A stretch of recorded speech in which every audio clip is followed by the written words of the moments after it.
Boom, we're going. All right, welcome back, man. D Kane's World. Today's a very special day, man. I got a very special guest, undefeated Bellator fighter, and actually I've seen 4 of his fights live, and all 4 of those finishes. All 4 of those fights, excuse me, were finishes, and first or second round finishes. He's 5-0. We have the young great Cas Bell with us, man. What's up, dude? How you doing? Yeah, what up, man? I'm doing great. Hopefully you guys can hear me just fine with the mask on, but Yeah, you're I'm good. doing good. Thanks for having me on, and I'm excited. I remember seeing you a couple times there. Yeah, man. I know. And what's crazy is I've listened to a couple little interviews of yours, and when you were talking about the green hair, and you're like, oh, it's my kid's favorite color, and I'm gonna also it's the standout. And what's crazy when you said that, I was like, damn, that's real. Because when I first seen you fight, I saw you fight at Bellator 199, and in San Jose, and you were when you finished them, I was like, dang, because I never seen you before. I was like, damn, who's this cat with the green hair? You know what I mean? Hey, what's up, bro? Yeah, yeah. That's my coach, That's John your coach, Thompson. John Thompson. What's up, man? Yep. What's up, He's bro? just checking in on that airplane. That's what's up. Where are you guys at right now? We are in Philadelphia. Okay, and then you're going the layover from here to where? To Connecticut. To Connecticut. And then we're that's where the fights in are. the hotel room. Yeah. Okay, nice. And the fight are they on like a reserved place? Like where are the fights at? Yeah, so it's at the Mohegan Sun. Mm-hmm. I think it's the Mohegan Sun Resort or something, or casino or something like that. I don't think it's casino. I think it's like a hotel or something like that. And I guess they just reserved like half the spots, so we're gonna be staying over there, quarantined, and just training and staying quarantined in there. Yeah, nice. But yeah, you were saying what, Bellator 199? That was when I saw you. Yeah, who'd you fight at Bellator 199? It was at Kai Wu. That was my very first fight. That was your very first professional fight. Yeah. Damn, that's what. See, this is tight, man. I'm seeing it from the ground up, dude. That's awesome. Hell yeah, yeah. Because I saw that one night. So you've been fighting because San Jose. You're from Humboldt, correct? Yep. Humboldt County. So we're like 6 hours away from Humboldt County. Yeah. I mean, from San Jose. Yeah. So is that what made you when they offer you the San Jose fights? You're like, oh hell yeah, it's like basically down the street. Oh yeah, no, definitely. You know what I mean? Oh, yeah, definitely. Yeah, all my fans, friends, family, and everybody could drive down there, so they could all go. Yeah, that's a lot of them can make it, so it's awesome. Hell yeah, it's dope. You know what's crazy? Like, because when I first found out who you were and stuff, and I'm like, damn, who's this? This guy's got people following him in the crowd. You know what I mean? Like for your first fight from day one at 199, you have a whole huge crowd following you. So I'm like, damn, that I've been to a lot of fights. Not a lot of people have that. You know what I mean? It's rare people that have followers from that will come and show up and rock the gear. You know what I mean? So I was like, damn, that's impressive, exactly. Man.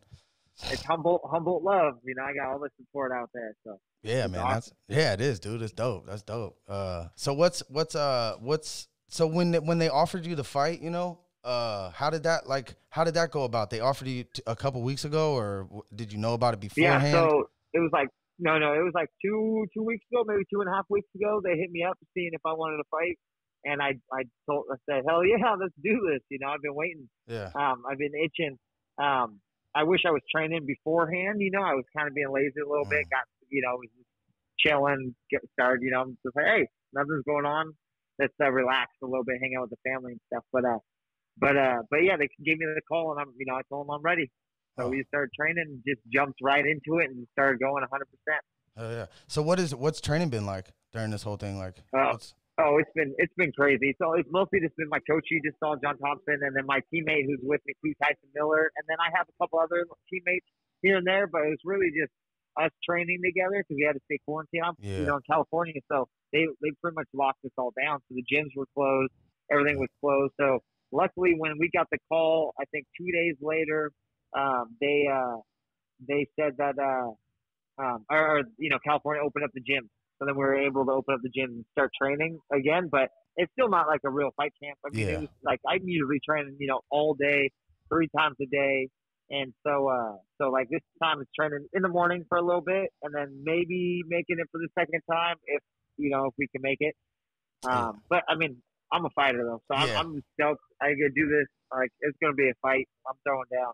Yeah, that's what's up. And I noticed that dude. So you're fighting. What's the dude's first name? Rafael Stotts. So, Yes, yep. Am I saying that correct? Yeah. So this is. I believe so. That's how. Yeah, I would think. Yeah. So this is probably like your toughest fight up to date, right?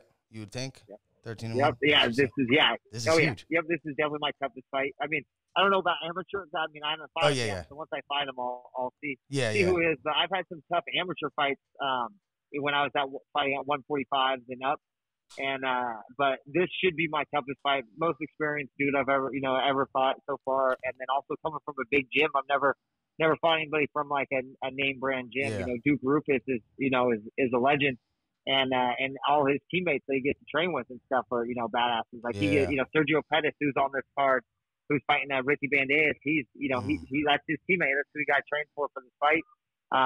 And then he gets trained with Tyrone Woodley and whole bunch of other killers, Anthony Pettis and all them. So that's what's up. Yeah. So and also when I mean like toughest fight, I mean like all around the board, not just like maybe not physically, but all like this is the fight that can be like, whoa, who's this cat? You know what I mean? Like exactly. So I was like, that's huge, bro. That's good. So congrats on that, man. That's this is my next step up, because before I was fighting some decent guys, but this is like the next big step up. Yeah. I want that belt. I'm 33 years old, so it's like I need to, get on it. I gotta get get going. Yeah, I mean, shit, you're 5-0. All of them, the first 4 finishes. You know what I mean? So it's like that's this one should skyrocket you, I would imagine, right? Oh, exactly. My last one I keep myself in the butt all the time. I should have finished the dude my last fight, but he kept running away from me. Anytime I got him good, he'd just take off. I hit him with that spinning back fist. He took off. I hit him again with a spinning back fist. He took off in the third round and almost hit the fence because he was running away. Yeah, you like that spinning back fist too. Oh, I like it. Oh, yeah. I was working on a lot of, elbows, spinning elbows, but it always became spinning back fist just because where he was at, when I threw it. But yeah. Nice. So the fight's on Friday, correct? July 24th? Yep, this Friday. Okay, cool. And at 5:45 Pacific Standard Time or 8:45 Eastern Time. Okay, cool. Yeah, so the prelims are on YouTube, right? They'll be on the Bellator YouTube page, and then the main card is on Paramount, right? Yes. Okay. Yep. Exactly. Cool.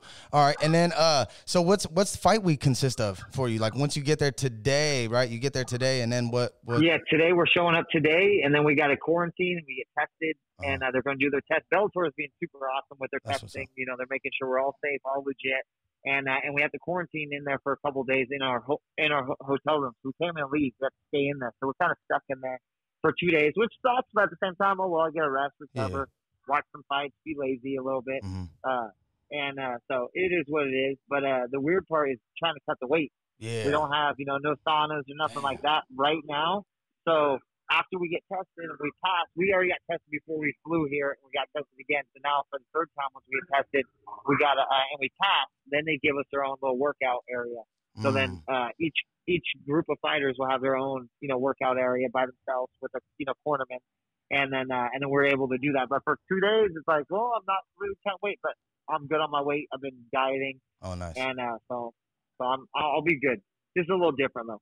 Nice, yeah. So after the 2 days, you can get back. You got a little spot to train at and everything. After the 2 days is up. Yep, exactly. And we could train in our room, obviously too. Like pad work and all that stuff. But running and doing all the other stuff I usually do, just a little different. But hey, it's good. It's fine. Usually in a normal fight, you don't warm up or nothing. You just go and fight. Yeah. So it's nothing new for me. Oh yeah, that is. I know. So you're basically because it's no crowd. As a fan, I like the no crowd. I think it's cooler as a fan to watch it with no crowd. You hear the coaches. You see the fighters make the adjustments, or they don't, whatever. But like it's as a fan, you hear every hit. It's dope. I think. What do you think about like no crowd? How's that feel? I like it both. So I love it when there's a crowd there, just because I bring so many people. So I get my family, like my family's at home. So I don't get hang out with them, and then afterwards too, we party afterwards. So everybody that comes with us, we party, we'll go out there and celebrate afterwards, win or lose. I mean, luckily I've been winning, but even if I lost, I'm still gonna celebrate. I'm still loving what I'm doing, and so that's gonna be kind of weird. And I hear my kids in the crowd cheering and stuff. Tight. Even on video, even on the fights, I could hear my daughter yelling, "Go dad, go dad!" Really? And a couple other kids that I coach too. Damn, I can hear them. Damn, that's tight, so man. It's awesome. Yeah, that is. It's cool. But then also with no crowd, it's gonna be. I mean, I'm always calm anyways in there, but I'll probably just be a lot more calmer. I'm thinking, just a lot more chill. The crazy thing is though that once we're done with the fights, we don't get to go explore, the city and stuff. Oh, so that's what's usually fun. But we have, for COVID-19 and stuff. So they just take us after we fight. We get paid, and then they drive us to our hotel, and then we're pretty much there, and then we leave the next day. Oh, so it's just gonna go bam, bam, bam, in and out, bank robbery style. In and out. Yeah. Like Hawaii. When I fought in Hawaii, it was pretty cool because I told them I want to exert, or they're like, oh, same thing. You fight, and the next day you pretty much leave. I'm like, dude, I've never been to Hawaii. I want to stay. So I had them extend my ticket for another week, so I was able to. That's chill, dope. So you got to do the fun Hawaii shit. Exactly. Yeah, exactly. So I wish I could do it this time, but oh well, there'll be more chances. Yeah. That's what's up. So, also, like, so when you're training in the quarantine style, like, is it different? Is it because it's just a few of you, I'd imagine, and then you got to follow rules, or is it just training? Because you guys are already smart, Yeah, no, exactly. We have to wear the mask though, so that's kind of just annoying, sweating and just like trying to breathe and stuff. Yeah. I mean, we're used to it now, but then and then also we just have to be careful too, like who we hang out with. Like we're only hanging out with our families, and then. But even if you go to the gas station or, somebody could bring it back. So we're super careful about that because we don't want to infect anybody. And we have a gym to run too. Yeah, because you can infect everybody. We have to be, exactly. So I've been training with a dummy too. I have a dummy named Maddox. He's a big heavyweight dude. And I just been whooping up on him. Actually, he kicks my butt sometimes too. But I've been whooping up on him. That's what's up. A lot of drilling. A lot of drilling just on, reps, which is good, which is a good thing. I just like to get physical and like to, roll around, real people, but it is what it is. Yeah.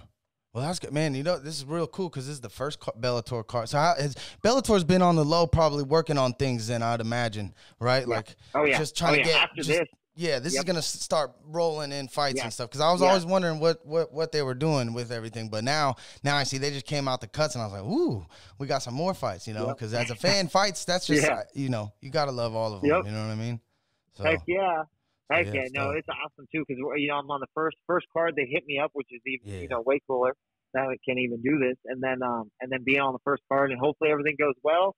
And if everything goes well, then they're just going to start busting out fights back to back. Nice. And are they all going to stay out there?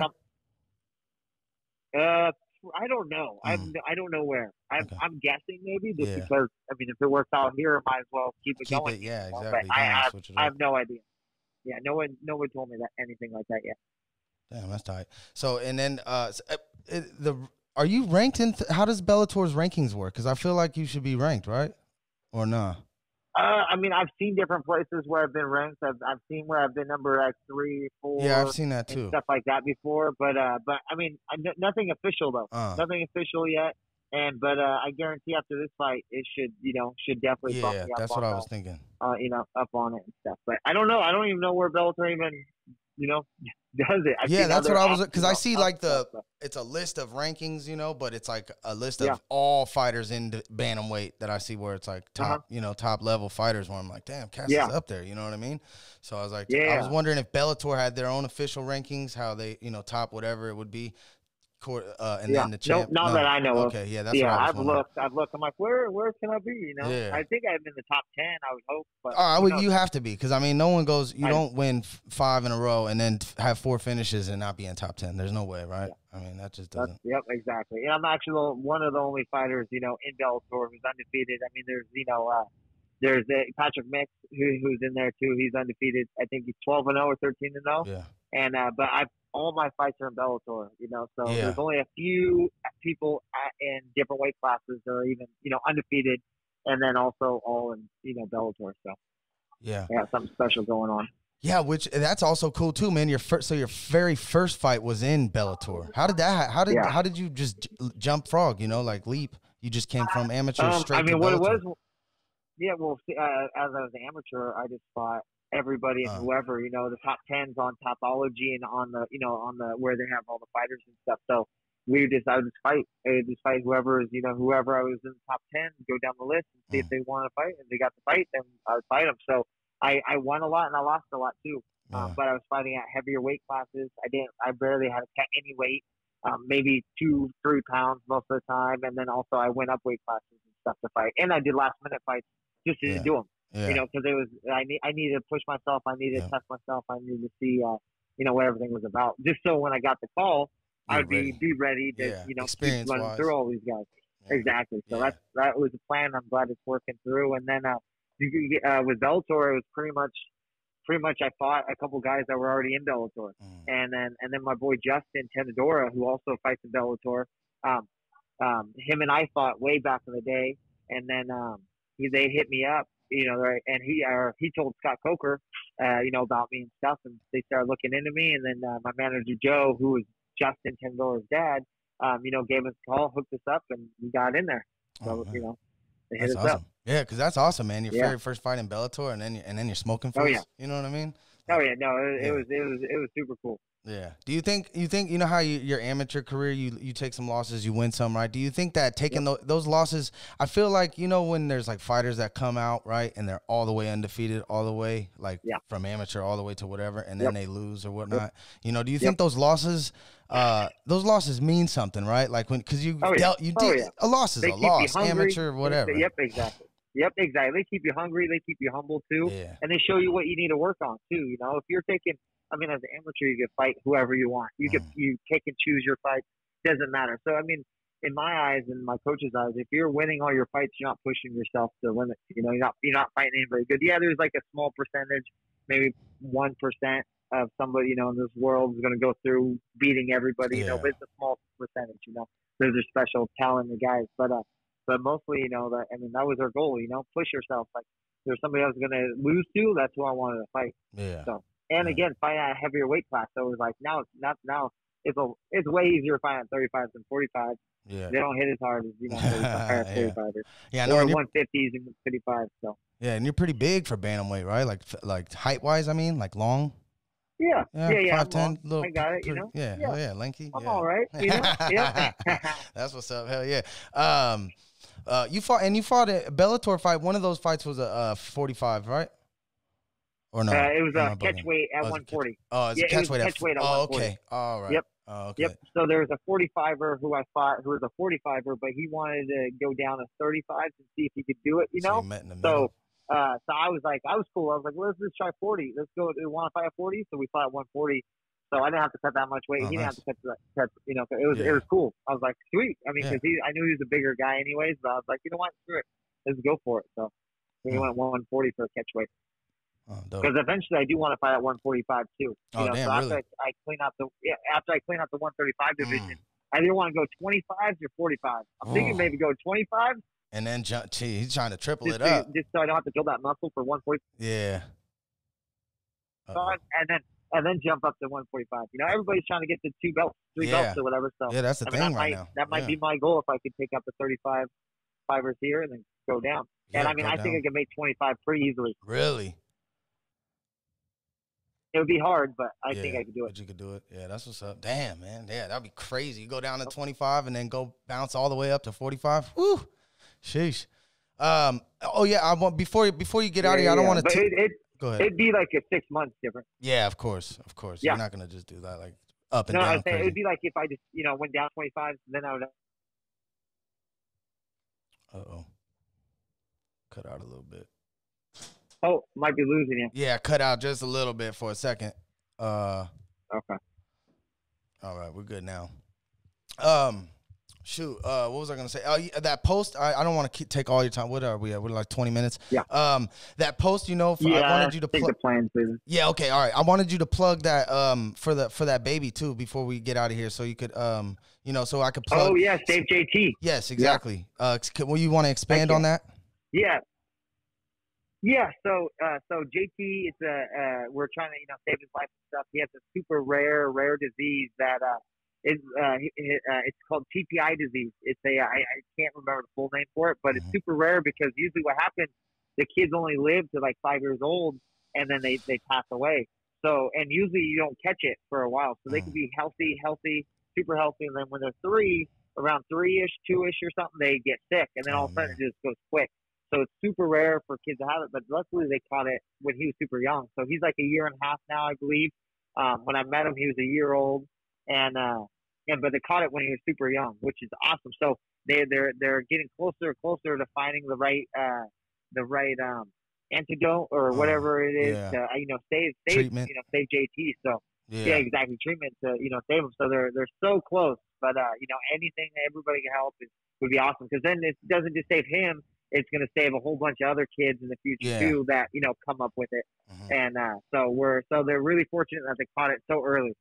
And JT, he's been in my corner for a while now, and I mean he's a champ. He's a real fighter. He's fighting for his life and stuff. From day one too. So yeah, exactly. So exactly. And then that website, there's a website, right, that you can go to, or a GoFundMe that you can just donate to and stuff and help out. All right, because I'm gonna plug that in the description of this video, so then anybody that wants to or whatnot. But hey, thank you for doing this, man. You were my first guest, and I've been rocking with you since day one, since I met you, or since I've seen you. So I'm happy to see where you're at right now, and excited to see where you're gonna go. So thank you so much for doing this and giving me time today. Yeah, thank you. This is Cash Bell, ladies and gentlemen. Man. Right on, man. Thank you, everybody. Yeah, right on. I gotta go catch the plane right now. Yep. Good luck, man. All right, man. All right. All right, thank you. Okay. All right, late. Bye. Boom. That's how you do it, people. Wow. Woo! The nerves was crazy, bro. The nerves was crazy. Oh, I'm glad I got that done, though. That's one out the way, son. Shout out to Cash Bell, bro, and I'll plug that in there for you. I'll plug that in the description for that little baby boy, JT, save JT. Also, Cash, I'm gonna need one of those shirts. I was gonna say that, but I know you had to catch your flight, so it's whatever. But I'm gonna get a couple of those shirts actually. Man, success, was that cool or what? That was all right, huh? Fuck, man. Oh, that was dope. So that's it for today, man. I'll see y'all next week. Hopefully we can just keep this moving and get some more guests in. I'm gonna holler at Amber and see what's up. Maybe she come in here and get stony. We're done, man. That was it. Wrap it up. I'm out. Peace.